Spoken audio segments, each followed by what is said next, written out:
You know my guest as the Angry Video Game Nerd. He reviews and plays games and reviews movies on his site cinemassacre.com. Looks over cult movies and shows, especially during October with Monster Madness, kickstarted his own motion picture named after his most famous character, and was nice enough to kick the crap out of me in many of his videos.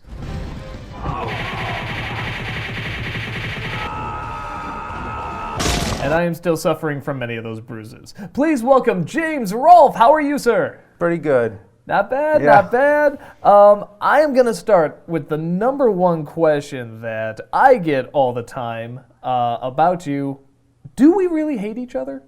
Do we really hate each other? That's like the number one question I always get, even though I thought we made it pretty clear. You know, I mean, they're always still like, yeah, do you hate each other, starring in each other's we videos? loathe each other. I thought it was pretty obvious that, you know, I can't stand you, right down to we're wearing opposite colors and everything. Oh, yeah, you got me in lumberjack outfit here. No, do people really ask that? They do. There was a video where you literally say it's a joke, and even to this day, I get people still asking, so do you really hate James Rolfe? Do you really hate the Angry Video Game Nerd? Well, that's hard to believe, but anyone would still think that. But actually, it's kind of a compliment in a way that, you know, we're actors, you know, so it's like we did a good job. If people see it as like, you know, it was real, but I still find it pretty hard to believe that. I've had, because at times I think like, oh, they're just sort of, you know, if it's an email, it's like, oh, they're just being a jerk or something like that. But like I've had people at conventions like really ask me honestly. And I'm like, no, we star in each other's videos. Do you think we just go to separate trailers or however it works? But I'm with you. When this feud started and we did announce that it was fake, like they were getting so angry. It's like, how dare you say these words about James Rolfe and the Nerd? And to me, that was just great. That's the greatest thing in the world when people, like you said, just get so invested. I could see it before when we were separate, when we were both in, you did a video and then I would do a video. But when we're both in the same room, like doing obvious choreography, it's like, okay, somebody has to put together this was planned. Yeah, it's kind of like the gag is up, now you get it, right? But I don't know, apparently not what you're saying. You started the Angry Video Game Nerd as kind of a vlog about Jekyll and Hyde. There were no game clips, nothing like that. It was just a short video talking about how much you hated it. Which was episode 2, which was the first time I appeared on screen in character. And that one had very little of the game. It was mostly a character study, sort of. After you did that, what made you want to do more of that? What made you say, hey, there's like possibilities with this? I didn't think there were any at that time. I thought it was what it was. I thought that was kind of the culmination of the character right there. It's his most hated game, and it's sort of just a guy coming to terms with his childhood and this game that he played while he was a kid. Very much like myself. It kind of really was sort of based on reality, but just taken to a whole other level, just exaggerated. Make it into a character and make it funny, but it was just something that sat in my closet on VHS tapes. It was kind of traded around with friends. You know, I'd make some copies, hand them out, and people would always come up to me and be like, oh, I saw that video you did, that was really funny. And it was just one in a million. It was just tons and tons of videos I would do because I'd grow up making movies, and that was just one other thing.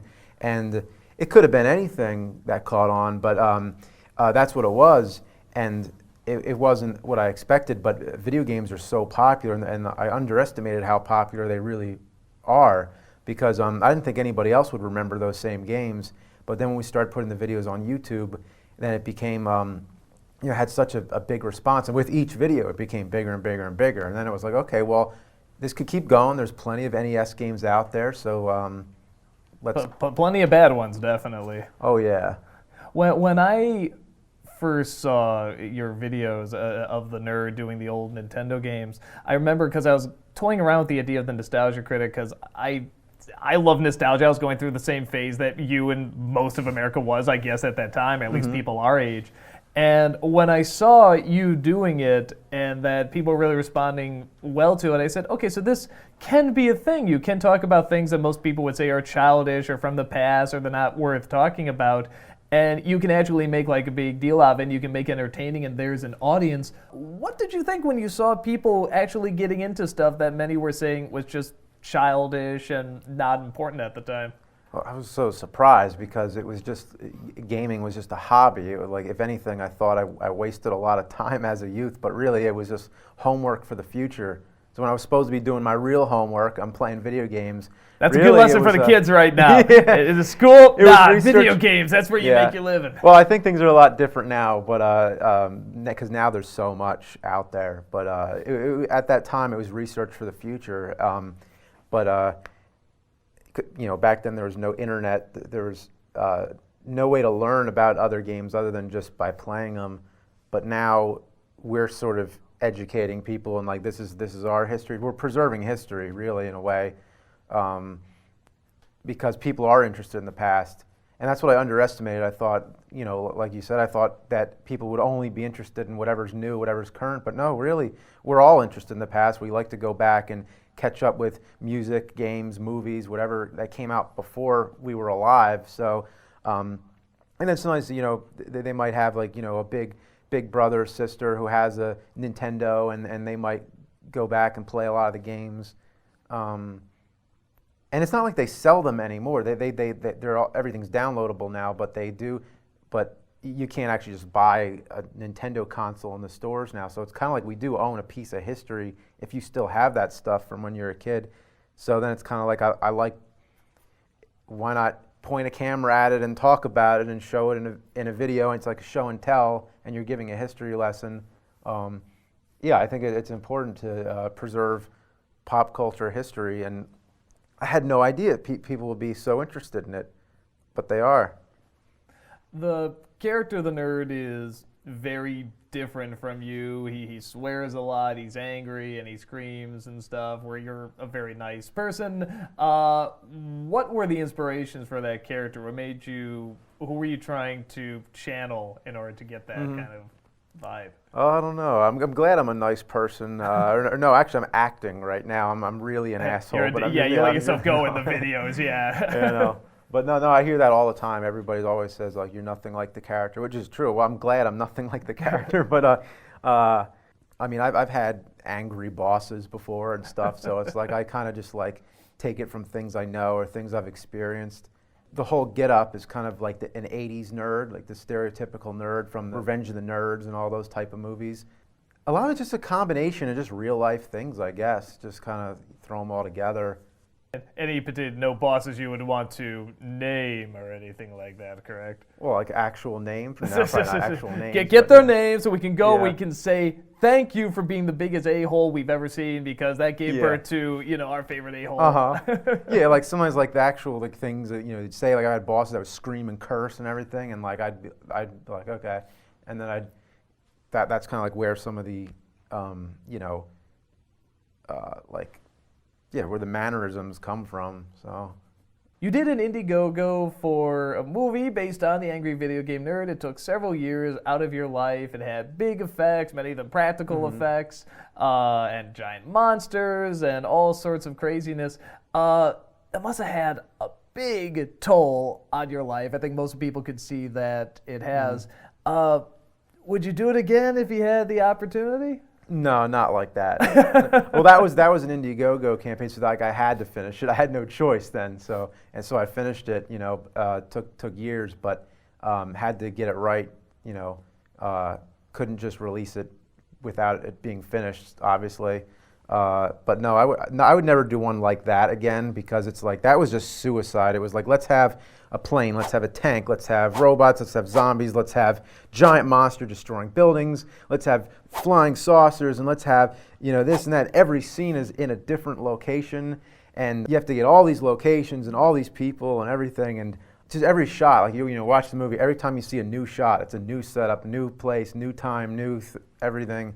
The next movie would have to be a little more like simple. Like, next one's gonna have to be two people in a room talking. That'll be. It's gonna be easy. like Saw or something. Like it's just focusing on two guys like trying to get out of a room or something. Yeah, but no, not really. I just don't think it's gonna be as epic on that kind of scale, because that kind of thing just takes so long to make. The thing is, like, I didn't like to restrict imagination. I just wanted to prove that it could be done. That you could be that far out there. You could be that wild with your imagination and then just go out and do it. It just, it's a lot harder than it would be if you did something more low key. So you got to pick your battle. But I hope it encourages people to, not have to limit their imagination, because it's easy to get discouraged and think like, oh, well, that's impossible. I'll never be able to do that. Because the common thing with independent films is that you want to make something that's like a drama or something without special effects or anything like that, because you leave that to the big, huge, the Avengers type budgets, with like $200 million and stuff like that. Like imagination and special effects, that's all for the big budget people. Leave it to them. You low budget indie films, no, you don't do special effects. We said fuck that. We're doing special effects, and because I don't think imagination should be measured by a dollar symbol. I think even if you have $10, go out and make a movie, do whatever it is. It might have to be just a flip book at that point or whatever, but animate it with stick figures. But whatever you have available at your resources, you should be able to just use it and just use it creatively, and to just max out what you can do with that and not limit your imagination. And also, I think it's funny when you see something and it's like on a string, things that are like made of plastic. To me, that's more tangible and it's more interesting than these like really detailed CG animations and everything. So I like to see things that are real. It was so weird. I never realized how desensitized I kind of got to how much CG there is. Yeah. I don't really have too much against CG. I think it's overused, but it's a fine tool. But there was something so strange when I see a giant monster like at Excalibur, and I know it's obviously a guy in a suit, it's obviously a model, but when he hits it, it's like I know that the physical hit, I'm actually going to feel that when it impacts because it's really there. Yeah. And where I can see like a CG Godzilla hitting a movie, I won't have as big a connection because I know it's CG, and I'm just so used to seeing that. So it was very interesting to see like actual physical destruction again. Yeah. It's somehow it actually feels more real even though it looks more fake. Yeah. And it's very, very stressful, because then a lot of those things we put a guy in this elaborate costume that takes like an hour to put on, and he's got these tentacles that come out and these wings, and there's people operating the wings with the strings, and people have poles on the tentacles. We have to remove the poles later in post. But then you'd have this building that's the size of him, and he's going to smash it, and you're going to get one take sometimes out of that. And if it goes wrong, if it doesn't break the way it's supposed to break, or something happens, then it's like it's over and you're done. So we're just so stressed out, but then once it happened, it was awesome. It was like, oh my God, we did that. But yeah, on the Blu-ray, it goes into more detail about how we did all that stuff, and really candid. It just shows like raw footage from like the behind the scenes stuff of us putting that all together. Yeah, it was just crazy. But I was like kicking myself up until the day when we were trying to shoot all that really elaborate stuff, because it got to the point where I was like, this is impossible. And nobody does like physical effects like this. Everything's in computer now. So it's hard to even find people to build that stuff for you. And my kid was about to be born at this time. So this was weeks before the birth. So it was like what one of my builders called it. He called it a brick wall deadline. It's when you have no choice, but this is it. If you don't get it now, you're not going to get it. So it was just up until that point, and I'm thinking, why the hell did I do this? This is so complicated, and this is so hard to do, and I'm just going to completely fail. But then it all happened, and it all came together at the last minute. It was like, yes, we did it. And then I remembered. Then I was like, now I remember why I did it in the first place, because it was so much fun, and it was so awesome when you actually did it and pulled it off. But everything leading up to that was like, oh fuck, how is this going to work? Speaking of your kid, how is fatherhood? Oh, it's awesome. My kid is amazing. I have a daughter. She's almost 2 now, and she's really funny. What can you say? She's amazing. And she's starting to talk. Has she picked up any of the nerdisms, like saying fuck and shit or anything like that? No, I'm trying to keep her far from that. It's difficult. I have to schedule filming videos around her naps and everything, and it's so complicated having a kid in the house and trying to work in the house. And then, I'd go I go into the next room to grab something. I got to go grab a battery or a wire or something, and I go over there, and then all of a sudden, Daddy! And she runs and like clings to my leg, and I'm like, oh, I'm so sorry. I gotta go. I'll see you later. I need to go in the other room and curse and throw things. Do adult things Yeah. like saying bad I words gotta and go. playing video games. Yeah, I gotta go to work. I gotta go scream shitload of fuck and stuff. That's what I do. So yeah, it's really difficult with the kid in the house, but she's awesome. She's once again, yeah. What can you say? She's amazing. Gotta ask, worst game you ever played? Well, Dr. Jekyll, Mr. Mr. Hyde. Hyde. Yeah. I did. Now that's the worst game that you can play. Actually, there's games that you can't play. Like Plumbers Don't Wear Ties is almost there. It's like that's hardly a game. You know, you have a little bit where you choose what happens next, but it's mostly you're just passively watching it. But then there's games like Big Rigs is a game where okay, it kind of plays like a game, but you can't lose in it, and it's all a glitch. And then Desert Bus where you just drive for 8 hours, and then Crazy Bus. There's games like that just don't qualify as games. So I think there is a level below Dr. Jekyll, Mr. Hyde where. But you don't even think they are games by Yeah. that point. Like there's just nothing to do with them. Yeah, and in Dr. Jekyll, Mr. Hyde, like it comes down to a personal thing a lot. It's kind of just like, you know, what was the game that really pissed you off as a kid, and then you sort of celebrate it afterwards in retrospect that this is this game that you remember pissing you off, and now it's kind of like. You know, it's nostalgia for bad memories, but it's like a positive kind of, you know. But like E.T., everybody says E.T., worst game of all time. It's not, you know, it's disappointingly not, I'd have to say. But at the same time, it's great to have that moniker. You want to have something to point to, say this is the worst game of all time. And with such a great story, which obviously had to be a movie, like there's no way, that would have sucked as just an episode. Like, oh, I'm going to review E.T., like there isn't that much to complain about with it. I mean, it's bad, but it's not that bad. But the story behind it, like the whole, you know, legend, mythos kind of. yeah, and of course we invented our own fictional like twist to that whole thing. So anybody who's seen the movie knows our whole twist to that. The character needs to have a kryptonite, and that's what it was. E.T. is the kryptonite to the nerd, and he has to face his phobias. And then when you can add a whole bunch of fictional conspiracy stuff to it, that's always fun. Like the Mario 3 thing I did where the game is possessed by the devil. You know, I love that kind of stuff. Coming up with alternate realities to things. Yeah, like you thought it was just a game, but really it was the destruction of the universe that was about to happen. It's like, really, just in Mario Bros. 3, who knew? Yeah, it just happens to be that one. Not 2, not 1, it's just 3 for some reason. What is next for Cinemassacre.com? More nerd videos, obviously, and more board games, I hear. Yeah, right now, a lot of recovering, actually. A lot of maintenance. But most of the same, really. Most of, there'll be some more nerds. Only when there's a good idea, though. I can't, the videos would suck if I just kept cranking them out as fast.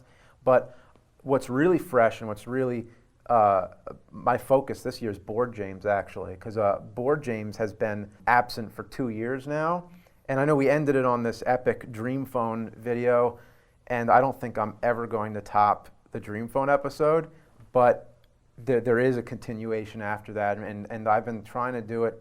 I was trying to bring board games back last year, and I had a whole story arc planned, and I was going to try to get one out a month, and then finishing the movie just had to take priority. It was like, okay, this isn't happening this year. I was trying to squeeze it in, but you know, I was killing myself. So Board Games was delayed till this year, but now I actually am starting on it. I am working on new episodes, and I'm really excited for Board Games this year. So that's going to be my most priority, and then of course Monster Madness. You know, that usually starts about now because it takes almost the year because you got to watch all the movies first. Some of them you can remember, but like ones that you might need to see again to refresh your memory, or ones you haven't seen at all. That's 31 movies, so you got to watch them all. Then you got to write them. You got to write the reviews, and then you know. So usually we start about now, but I had to do that whole Friday the 13th marathon. So doing that pretty much set back the start for Monster Madness. So Because it was on Friday the 13th. I had to do it because it was Friday the 13th, or we had 2 Friday the 13th this year so far. There's yet another, but I'm done with those videos. I didn't want to do that for Monster Madness because I felt like doing a third of Monster Madness. Just a Friday the 13th. Yeah. Yeah, we get a little old. Yeah. A So little Jasoned out. yeah, it was just too much. There's too many of those movies for that. So yeah, so mostly web videos. But eventually, once I'm caught up again, then I'll start on another movie. But which I've narrowed down to like 6 different feature film ideas. We'll see which one Narrowed makes down it. Yeah, to yeah, 6. yeah. I narrowed down to 6. We'll see which one takes the lead. I was actually writing one this past winter, and as I was pretty much right after the new year, in like January into February, I was like writing this one, and then after I wrote down like most of like the whole synopsis to it, I was like, okay, this is insane.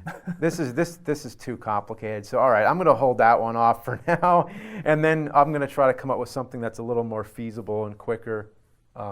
It's hard with the internet because everything's a quick fix. Everything's like constant output, and movies aren't like that. Movies take years. So There's got to be the right, one that you're like, this is the one, dedicate all that time to, and you're going to want to finish. yeah, you gotta love it. You gotta really love it. Like, which one is it that you love the most? So, yeah. Do you have anything planned like that you've been tossing around your head? I'm sure you identify with this. Like, there's actually about that same amount, like maybe 6 ideas. It's like, I want these out before I die, but it's just finding the time for Yeah. it. I mean, but it's kind of a fair trade because I love this job and I love doing the Nostalgia Critic. And I love that I'm in a job where you can pretty much do whatever you want. You're allowed to do whatever you want, and it's amazing. But yeah, that supply and demand, like you said, I mean, it's like it does take up time. And if you can do it quick, you can rush it out. I'm sure people will watch it, but if you want to get better and you want it to stay good, you need the time dedicated to it. Yeah. So it's tough. It's definitely tough. But at the same time, you're still allowed majority of your time to do what you love. So it's really, really cool.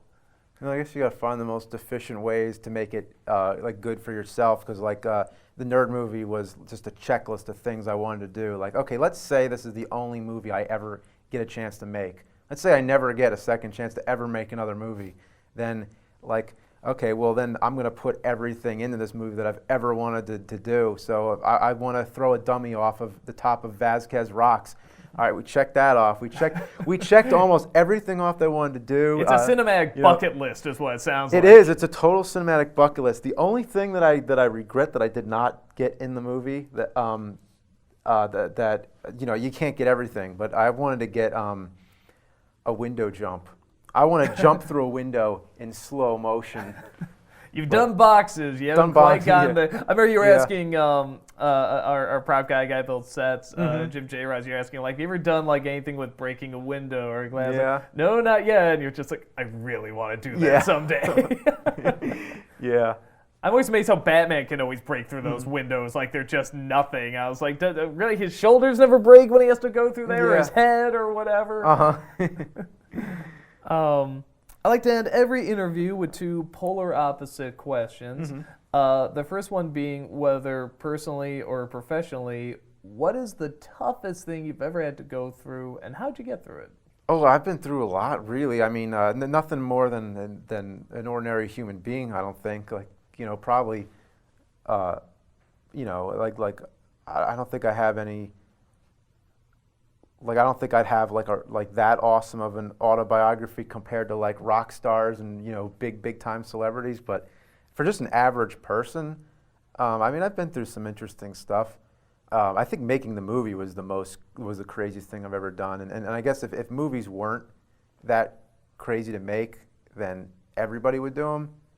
And sometimes it seems like everybody is, because there's so many movies out there that exist that it's that really a miracle if you think about it. But yeah, I would say that was the hardest, because it was just like without like going into like a whole like story of it, like it's like I wrote everything down as a making of, like I'm going to do this whole making of documentary, tell everything with the movie from start to finish, and then it turned out just with that script it was like 3.5 hours. That's only me. It's not even counting the other interviews that we were going to all cut in there. So we ended up on the Blu-ray was actually kind of like little segments of like, let's get all the main stuff. Like, here's the cast, here's the special effects. But if I had to like tell the whole thing, like I just couldn't fit it in. It's too long of an answer to elaborate why. But it was extremely stressful. Like I couldn't even. And then having a kid was stressful. But that's pretty average. Like lots of people go through that. But yeah, those are the hardest things I can think of that are the easiest to say without a long answer, I guess. And finally, what is the proudest thing, whether personal or professional, that you've ever done? Well, I think the proudest thing was my kid, because really after that, then you don't think about it at first, but then later you're like, oh my God, I created a human being, and now it talks to me. Very cool. This has been Shut Up and Talk with James Rolfe, and we will see you next time.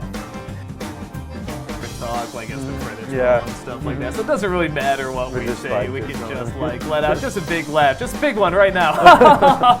No bigger than that. Come on, throw the laugh. Jerk that how back. cheesy? How cheesy? Yeah, that's it. No, like really jerk it back. Oh, really?